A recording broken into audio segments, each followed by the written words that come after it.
The US also demanded turn signals or indicators for local registration. To top it off, the US TCs also featured chrome bumpers as standard.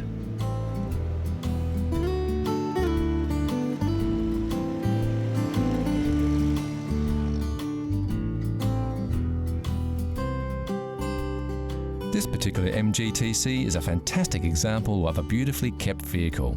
The styling is unmistakable, with the classic wire wheels, synonymous with MGs, featuring the propeller-style knockoff, emblazoned with the MG logo. The organic lines of the rolling fenders that sweep right back to create running boards are in stark contrast to the angular, rigid structural design of the front end and the classic tool grille. Rounded chrome external headlights really accentuate the initial design era of the vehicle. Later models had these incorporated into the fenders for a more modern look. Driver comforts are at a minimum in the MG-TC. A cockpit-style driver position in front of a very retro spoke steering wheel set the tone for a plain but functional interior. Classic instrumentation spread right across the dashboard, a flat windscreen and suicide doors are all hallmarks of a time long gone.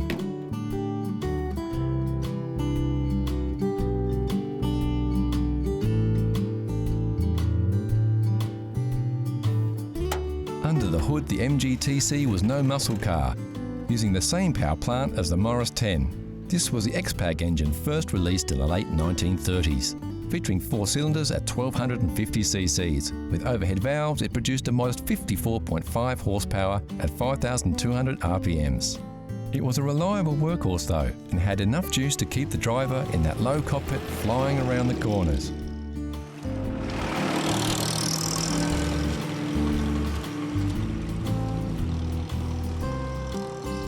For a classic roadster like this, the hood or ragtop is really just for rainy days, and rumour has it, if you are caught out for a drive in the sun with the roof up, you will get a ribbing from any fellow MGT drivers, and so you should.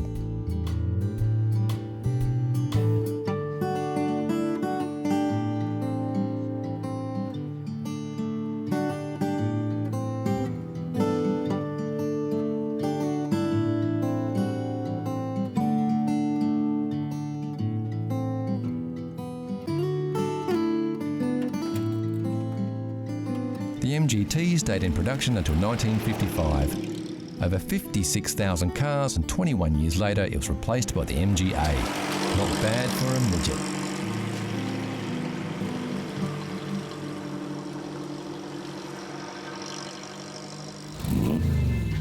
Here's a challenge for all you classic car fans.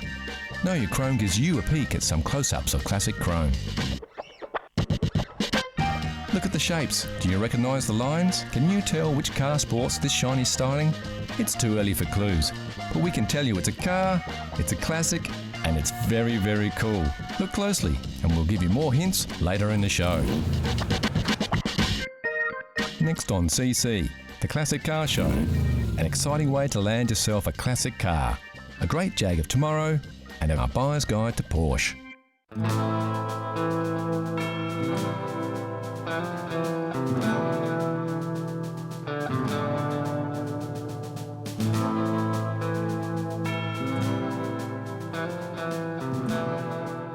When you're hunting for a classic car, there are a few ways to go. Classics are categorised into 3 classifications that describe the condition of the vehicle. There's original cars, restore cars, and barn finds. Original cars are vehicles that have been driven over their lifetime and are still likely to be on the road today. They have not been resprayed or restored and can sometimes have non-factory modifications made to them over time. The classic version is the little old lady who drove it to church on Sundays. Restore cars are exactly that. Cars that have been meticulously restored to their former glory. Often bare metal restorations with everything in its place. These vehicles are generally pretty expensive, but are real head turners.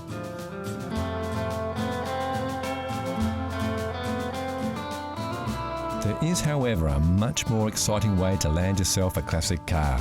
Much like hunting for treasure, you can keep an eye out when travelling in the country for the elusive barn find. But what is a barn find?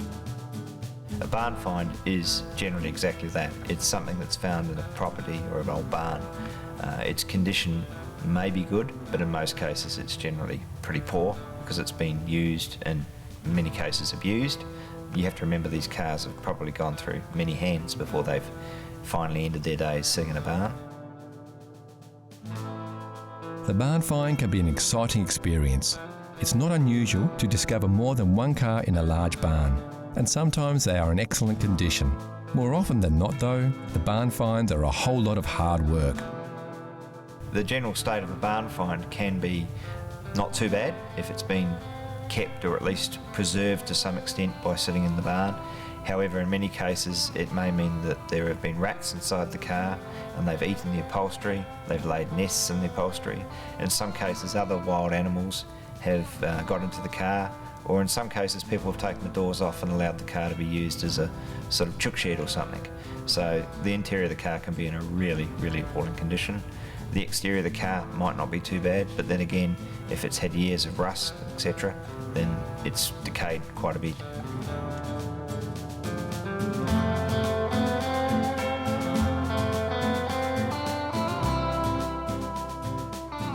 So it all sounds like a lot of hard work.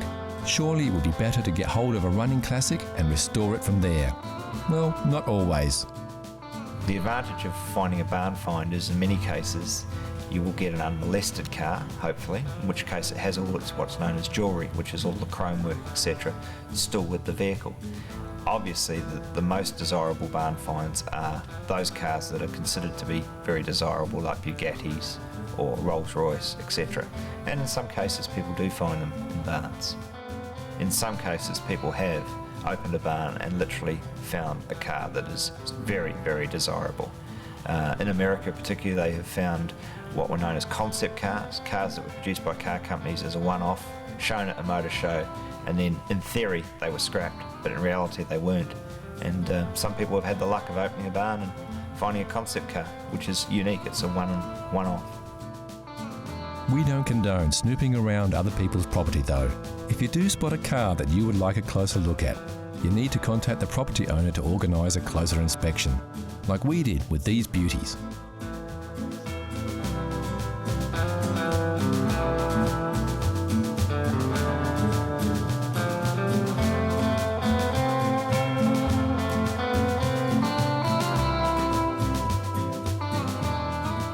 Classic car fans will always be searching for those elusive treasure moments, but they don't come along often. And remember not to get too excited by a rusting hulk in a shed somewhere, unless you really, really love it, or it's a collector's car. It could be more hassle than it's worth.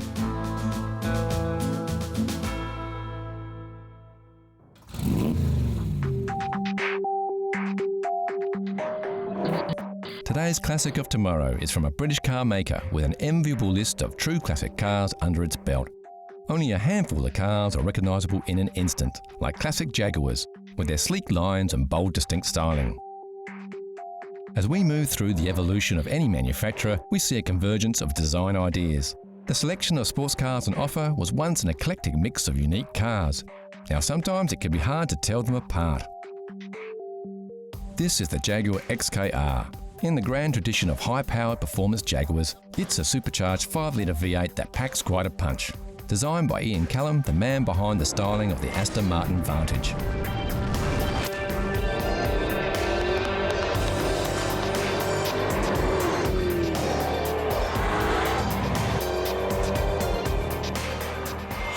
So how much does it cost to buy a performance car of today that will be a classic of tomorrow? Around £60,000, or about $95,000 will get you a new one.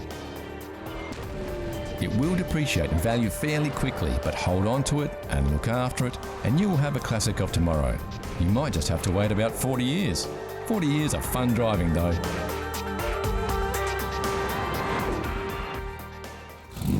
So you've always dreamed of owning a Formula One race car, tearing around the track at 200 miles an hour. But maybe you just don't have the millions to spare. So it's time to look for something a little more practical that will still fuel your high-octane dream, like a Porsche 911. we took a look around to see just how deep your pockets need to be to get behind the wheel of one of the most successful competition cars of all time. Since its introduction in 1963, the Porsche 911 has undergone continuous development, but the basic concept has remained the same, with its rear-engine design and independent rear suspension. The most notable change was the introduction in 1998 of a water-cooled engine, replacing the previously air-cooled power plant.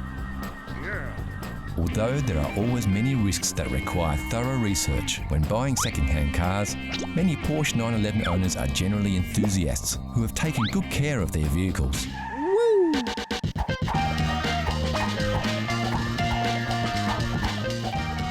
We went shopping for the 1969 model, like this slick black speedster, for around $30,000 or £18,000.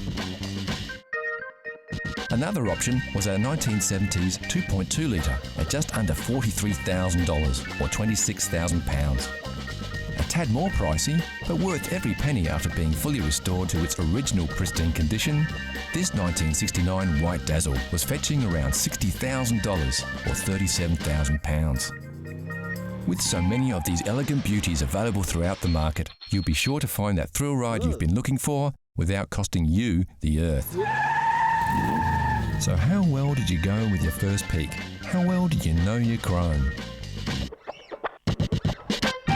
Here's a quick update. Did you guess it right away, or are you still pondering? Take a look at these shots. We're showing you a little more of the car here, so you should be able to pick it. The answer is coming soon.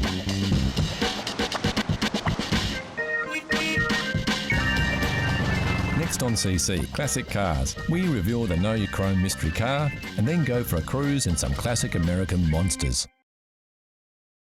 So how well did you know your chrome? If you said it was a Maserati Merak, you would be right. Introduced in 1972, the V6 Maserati Merak was a cheaper, lighter and less powerful version of the Maserati Bora.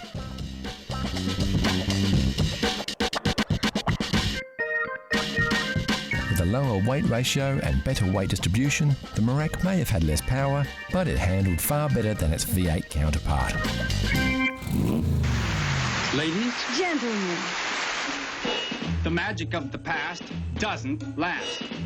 what we want to see Is the magic of the present. The new Oldsmobile.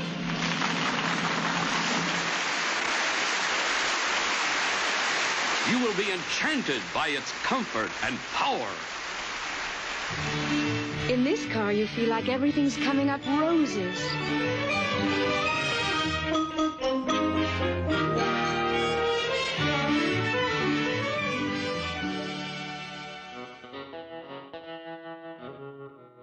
Some may say that they just don't make them like they used to, and in the case of this pair of 1960 Yank tanks, they definitely don't. Oldsmobiles were produced from 1949 until 1999 as a division of General Motors, and from 1950 to 1974, the 88 was the division's top-selling line.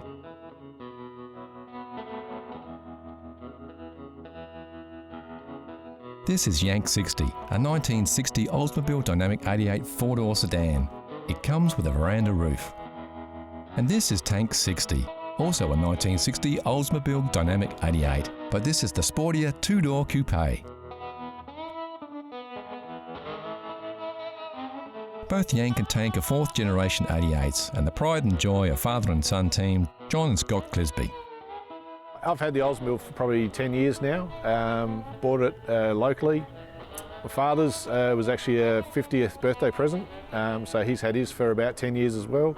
So yeah, it's quite good fun. Almost matching cars, same year, same make, same model. The fourth generation models were completely restyled by General Motors with a longer, lower and wider body, which was promoted as the linear look by the American manufacturer.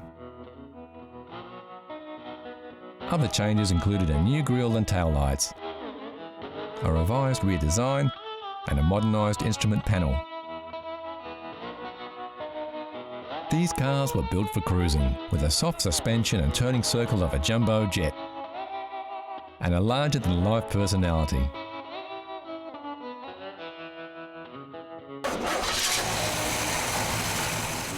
Under the hood, both these beauties are powered by the same 371 cubic inch rocket V8 that was carried over from the 57-58 models and came as standard on all dynamic 88s of the year.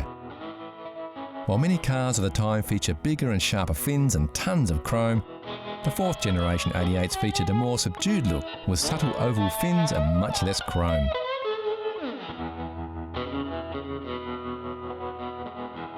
Yet both these cars, with their sharp 60s stylings, still make their own undeniable statement to the world. Yeah, probably if you're looking to buy one today, you're probably looking around $20,000 to buy one. As far as worldwide production figures, I think they only made around the 50,000-60,000 for the year. So again, it's not a huge volume, but yeah, a few of them have still survived and a few are still going.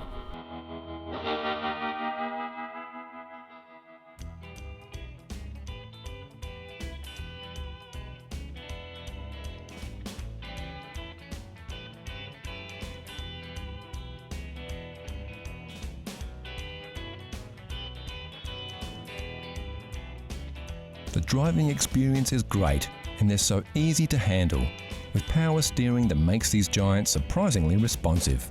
They're also very comfortable, with a 6-way power seat that adjusts your driving position backwards, forwards, up or down, a feature not fitted as standard on many modern cars. For a 1960 car, it's got power seats. It's a pillarless car, which means you can wind down the windows and have no door pillars. They come with an electronic eye, which is a headlight sensor gadget, gizmo from the 60s. And yeah, it's a large V8, automatic, very comfy to ride around in, very drivable car.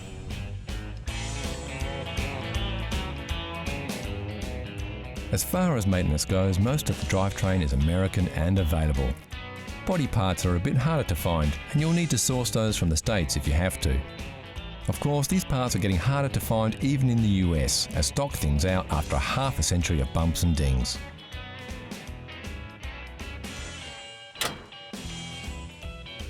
General tuning and maintenance is pretty straightforward though, and you should be able to get most components over the internet or even locally.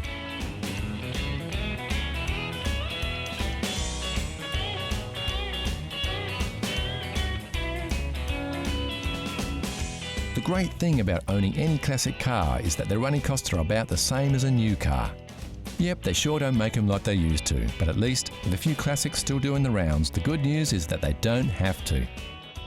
So what does Scott think is the best thing about being the owner of an Oldsmobile Dynamic 88?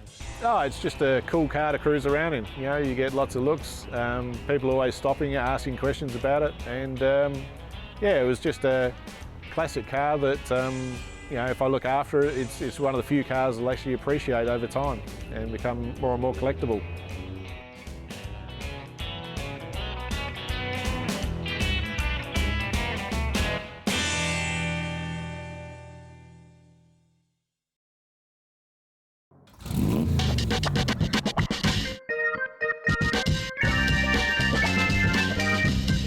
Classic cars are everywhere, from the much-loved runabout to the rare and valuable collector's items.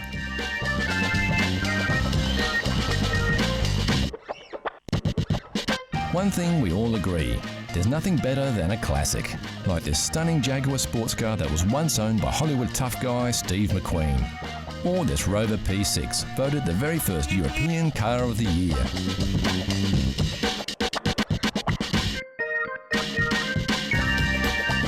Of course, you don't have to be rich to drive a classic. You just have to love classic cars.